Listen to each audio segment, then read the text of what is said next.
Welcome to another episode of Legal for Tech, the podcast. So, guys, you now recognize my voice. I mean, I know it. It's always Rosie here. And as I've said many times, this is just a group of students and young professionals who are very interested in anything that has to do with technology. And yes, today especially, it's regulation. And today is a special day because this is the one of the episodes of the hashtag under 24 hours campaign in which we try to spread the word about the dangers that children and young adults are exposed to in the tech and in the digital space. So today I'm joined by my colleague and friend Giacomo. Hi, Giacomo. Hello, Rosie, and thank you very much for this wonderful job that you're doing together with Sophie too, and with our guest. So thank you very much. I'm super happy to join you today. I'm very happy to see you because today we are interviewing someone from a bit farther away than usual. Hello, Monique Priestley. It's such a pleasure to see you. Thank you so much for having me. So I have to ask you, first of all, what made you say yes to this interview? Because I am really impressed and like obviously moved from the fact that you decided to join us today. But like most importantly, why are you here in general? What led you to this amazing career that you've had, and what are the next steps for the future? Yeah, the podcast, I do whatever Laura Marquez Garrett tells me to do. No, she vouched for you, but also just you've been doing a great job on LinkedIn. So joking aside, yeah, really happy to be here, and was thrilled to be asked. So, yeah, so I'm a state representative in Vermont. So I represent three kind of like small rural towns where I live. And there's 150 fellow House members in Vermont, and then there's 30 senators. And so we regulate everything at the state level. And I got started. I did not want to be in politics. I thought it was gross. So I mean, some aspects I do think are gross still, but I my local rep wanted to run for Secretary of State, and I had already been doing my career is in tech, but all of my free time was volunteering for local nonprofit boards and volunteering for my town in the municipality, in the town government. And so I was on probably like 2 dozen different kind of like boards that were both local and then regional and then statewide, in anything from like our local health clinic to our library to our like conservation, like preserving forests, to a lot of economic and community development, different community and economic development groups. So it made sense, and I'd also turned a local retail store into a community center, like co-working space. So people generally were already coming to me when they needed help with different connections to different governments features and asking for advice on things locally. Yeah, I couldn't say no. Now, let's say that many of our listeners probably never visited Vermont, me included, actually. Can you give us a picture of what makes your state unique and what makes you so committed to help your community thrive? Yeah, so it's really small. So it's situated in between, with like a sister state of New Hampshire. It's like an upside down mirror of New Hampshire. And then we're between New York and Maine and north of Massachusetts, so in New England. Really, although there's a few what we call cities, nationally, they're not actually considered cities because the population of the biggest town is like 40,000 people. And then it is so you have entirely rural states. I mean, some of my towns are the town I live in is a little under 3,000 people, but some of my towns are like 600 people. So you've got a wide range of kind of towns there, and then very purple as far as like generally like nationally for politics. Vermont goes very blue and Democratic, with Bernie Sanders, like everybody knows. And then, but then otherwise, we're very kind of like purple and skewed very evenly in a lot of ways, Republican and Democrat, and then also progressive and independent as well. Um, we are very agrarian. So, and our legislative cycle is still based on an agrarian calendar because of farmers. And so, yeah, I guess a lot of people during COVID ended up moving here to work remotely. So like generally there's a lot of people who have like second homes or like vacation homes, but also are now like working remotely because of COVID. And it's just it was very as COVID, I can't even imagine living in like a city in Vermont. We were like out running in the woods and like playing in the water and stuff like that. So it's generally like it's such a nice place to just be, because it's very green and very forested, and really small communities that tend to get together in the summer and have events and things like that. So it's an agrarian state, but you're in tech. Yeah, yeah. Yes. I want I to. so yeah, I mean, so I actually started in high school. The network administrator of the time, he did not want to, I needed like something to do. And he was kind of like a mentor to me, and he did not want to be climbing up ladders into our ceilings when I was in high school. And like lugging around computers and things. So I actually wired my whole high school. That was kind of one of the first tech things I did for internet, and installed all our computers and things like that. So I was the one running up and down the ladders into our ceilings. And then from then it was a lot of like database design and management, web design, network support and network administration, so helping people with computers, physically fixing computers. And then a lot of different software roles, from customer support and integrating different systems into it. I worked for a software company in Seattle, and so we were doing software as a service for big universities, and so I ended up having over the course of like 14 years a lot of different roles, from customer support and like integrating different systems and moving over data from students and that kind of stuff, and attaching different payment processors and functionality, and then designing. I had been there long enough towards the end that I was kind of a liaison between all the different teams, like sales and engineering and customer support and that kind of stuff, and was like leading the overhaul of the whole software. Um, and then I went out to Seattle for grad school and was working remotely, and then I ended up moving back to Vermont and like stayed here. Going forward, let's talk about safety in the digital space. What the main focus of your policy making efforts in that regard? Why is that? Do you feel supported by your voters in these efforts? Yeah. Yeah, so I just kind of stumbled into consumer protection, which like tech kind of safety falls under. I had, because of all my volunteer work, I had been put on the Commerce and Economic Development Committee. But then we very quickly in my first year, so I'm in my third year, second term, in my first year, we started dealing with earned wage access, which is basically a digital payday loan, which we had prohibited in Vermont. And so I was curious why we were kind of like making an exception for a digital version of something that we outlawed, more or less. And then we had data privacy. And so in these kind of like I had going into the building, like on the day we had elections, there was a former senator who was like waiting outside, and he said like the one piece of advice he would give is to like find a passion area and like own that passion area and just try to like dig in as much as possible.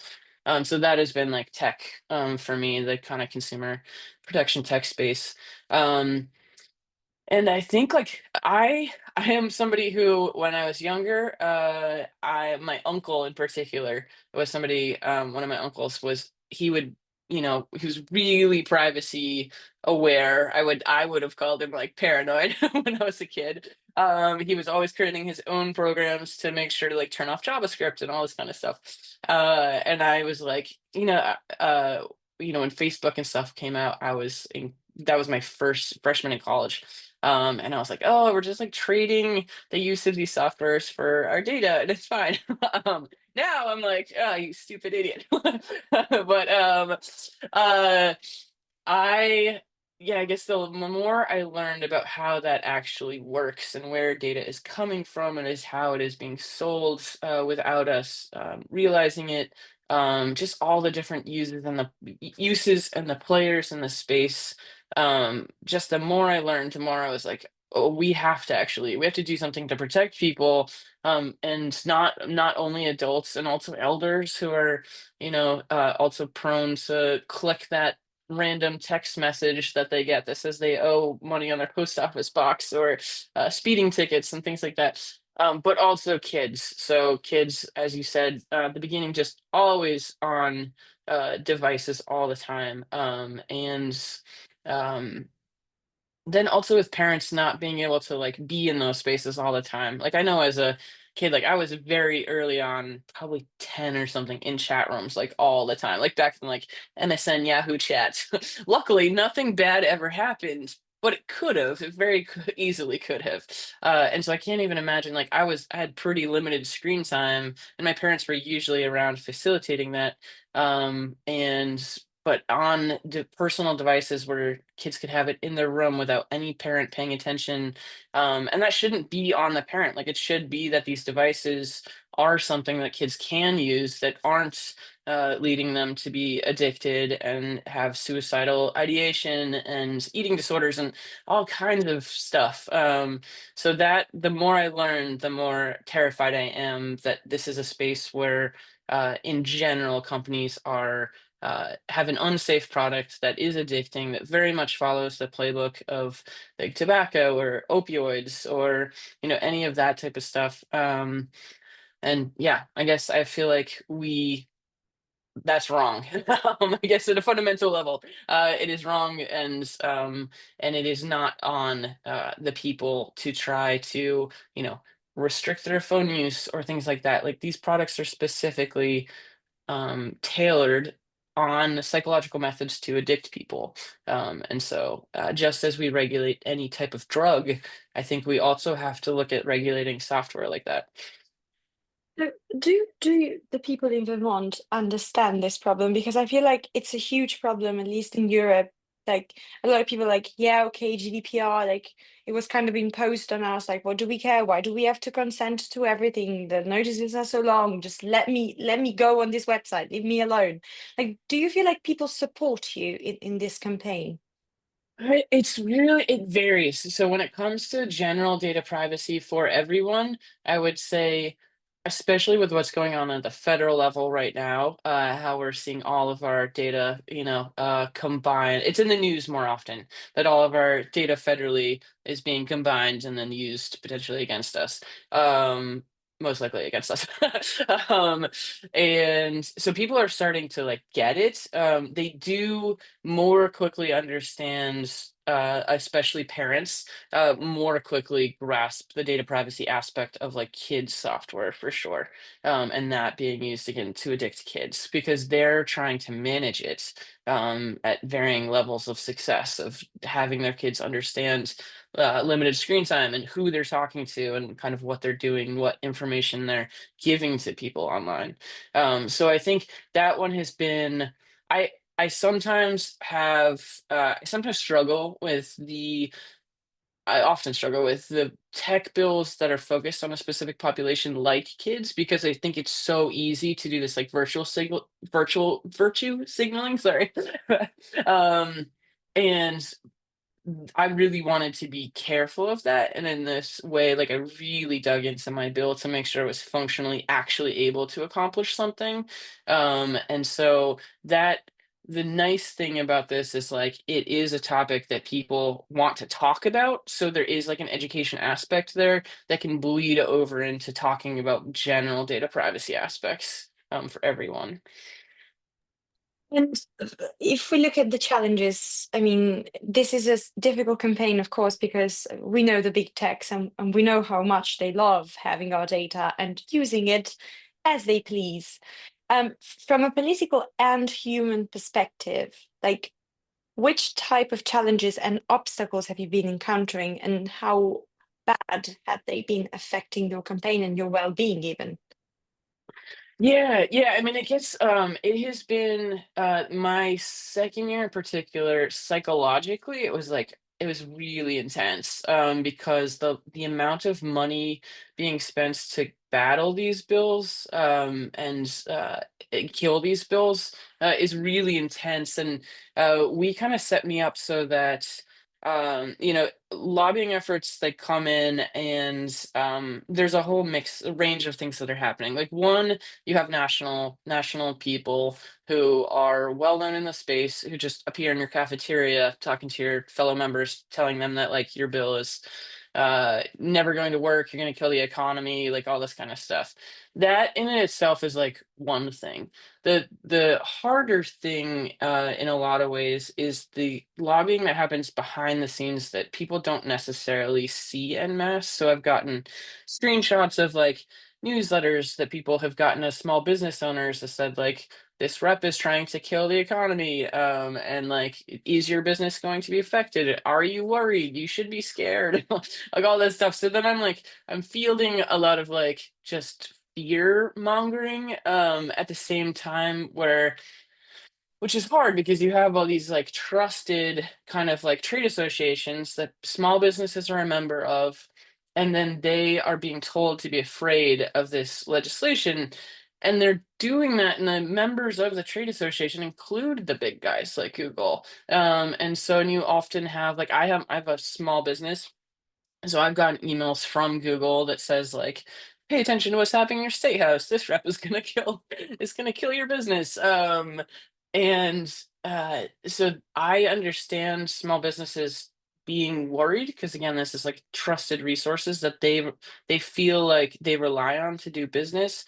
What nobody is like telling them is how unlevel the playing field is against the big tech that is convincing them that they must use their products and services in order to like survive. So there's just kind of this like, I guess those are two pieces of um one, you're like battling these people who have a ton of money and a ton of expertise coming in to tell everybody you're wrong about something. And then you have this like fear mongering where they're freaking out businesses. And I'm somebody who has always taught a lot of classes to support small businesses, have taken on roles like during COVID, I did business counseling. And so I want businesses to feel safe. I want them to use the internet, but trying to convince them that they're being taken advantage of is like a difficult task in of itself. And then you also just have a lot of like local lobbyists that have a range of conflicts of interest where they'll say that they're talking to you for one client for one reason, asking for one specific kind of like regulation, like amendment. But really, if you dig in, sometimes they're not actually right. You can tell they're not actually representing that client. So there's this whole kind of like psychological game of not only having people come at you and telling you you're wrong and you're going to break everything, but also there's this like undermining of you can't actually necessarily trust any information you're getting at any given time. So it's a very toxic kind of environment to be in where you have to trust everybody, but you can't actually trust like anyone. Yeah. Yeah. And what kind of impact does a change in legislature in Vermont bear in comparison to digital safety in the US? How? Like the federal, like state versus federal, is that? Yeah. Yeah. Yeah. So, I mean, so the thing that's interesting is when like came into the space, and I think generally like a talking point that both at like people who from civil society, like advocates and like industry share generally is that there should be some kind of like federal level privacy protections and youth protections, specifically. But at the same time, our federal government is not moving fast enough. It was even heavier, lobbied than state level stuff. So I also worry about at this point, like what will go into a federal law. Will it be so much weaker than what we can accomplish at the states? And will it also preempt, like make it so that the state laws can't actually like continue to evolve at a smaller level?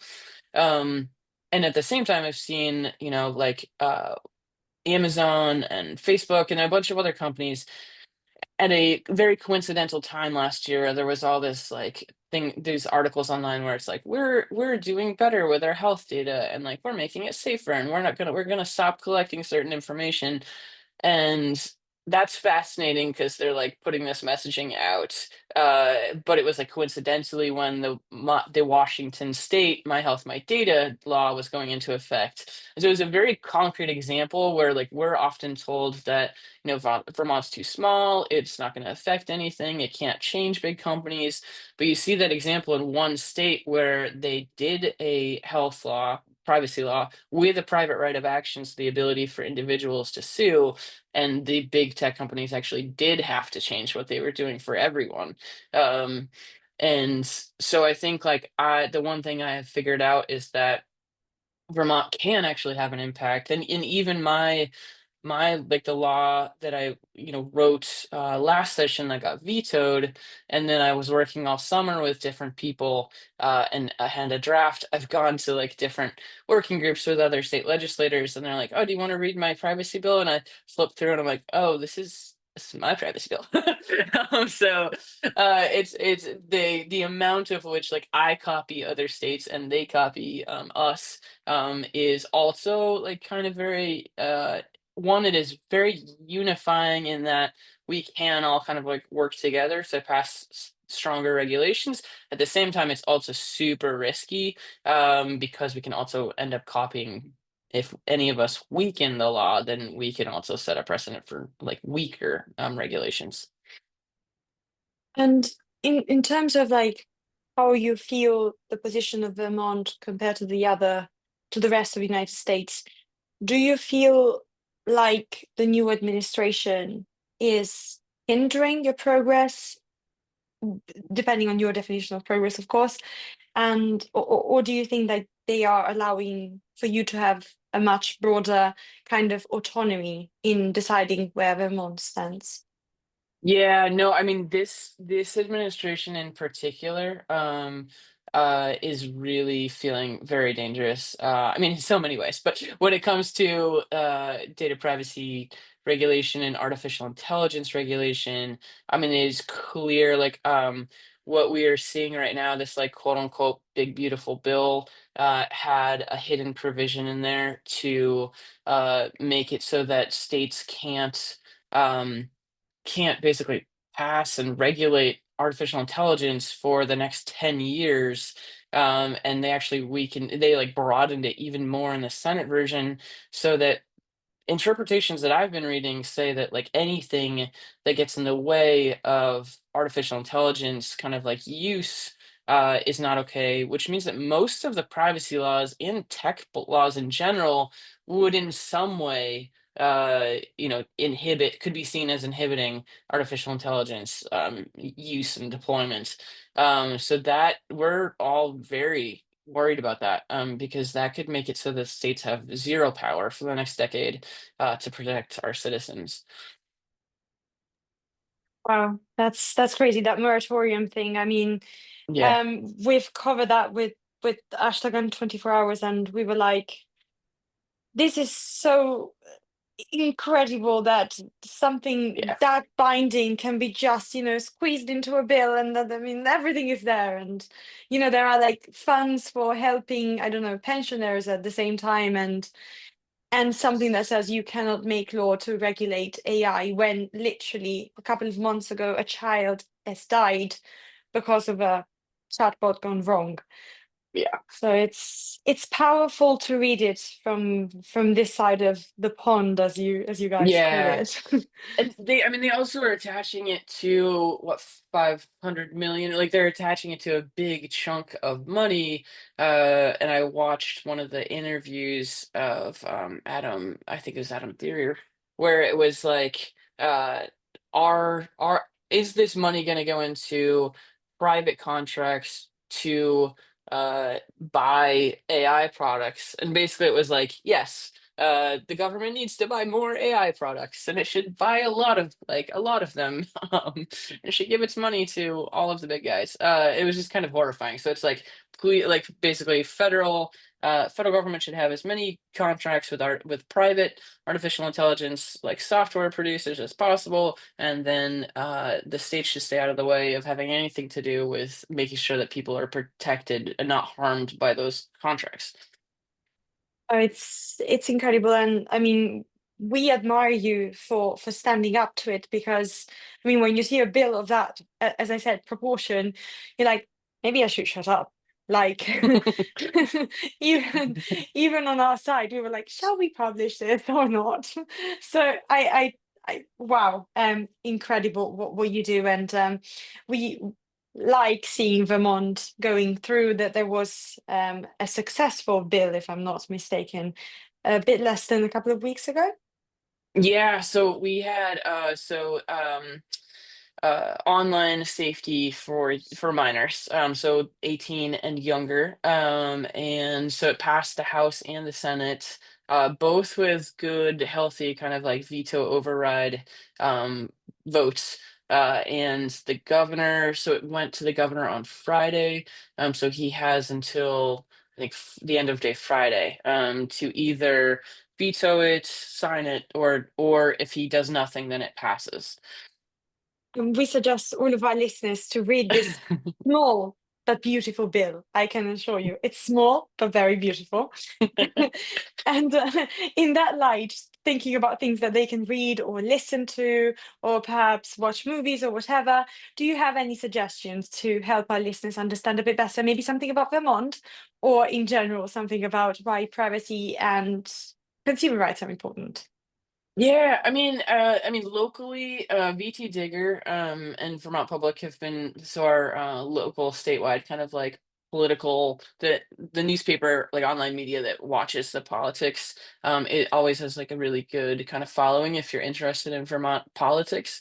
And then I really like one of the books that I read that I still think is like one of the just down to earth kind of like books about why privacy matters is Why Privacy Matters by Neil Richards. I just think it's a really approachable book. And then recently people have been telling me to, I have not done it yet, but I want to also go through Carrie Parker's Firewalls Don't Stop Dragons series.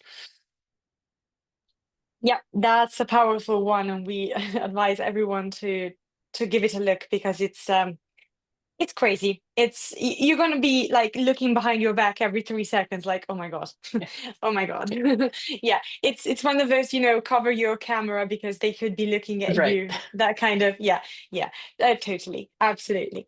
Okay, well, before I keep on talking and Giacomo tells me off, because this has happened, uh, I will thank you so much, Monique Priestley, for joining us today. It's been such a pleasure, Legal for Tech, and as I've said, thank you for helping us with hashtag under 24 hours. Your support has been really, really precious. Yeah, no, thank you so much. And I will actually just add, so I can't do any of this work without the support of a lot of people all over the country and all over the world, honestly. Because I am learning these like privacy regulations as I'm going. So I would just say like if anybody wants to reach out, whether it's on LinkedIn is like an easy way to get me. I also have Priestley VT, Priest Ley VT .com, and I like also post all my bills and things there so people can follow along. But I just would encourage it is helpful for me to connect with people who want to help in this space. They will find the link to your website in the show notes, I promise. And yes, that said, guys, please reach out to Monique as well on our behalf. And this was all from Legal for Tech, the podcast. I'm thanking my colleague Giacomo. Thanks, Giacomo, for joining Thank us. you, Rosie and Monique. And Thank Thank you. you bye-bye. both. See you next episode.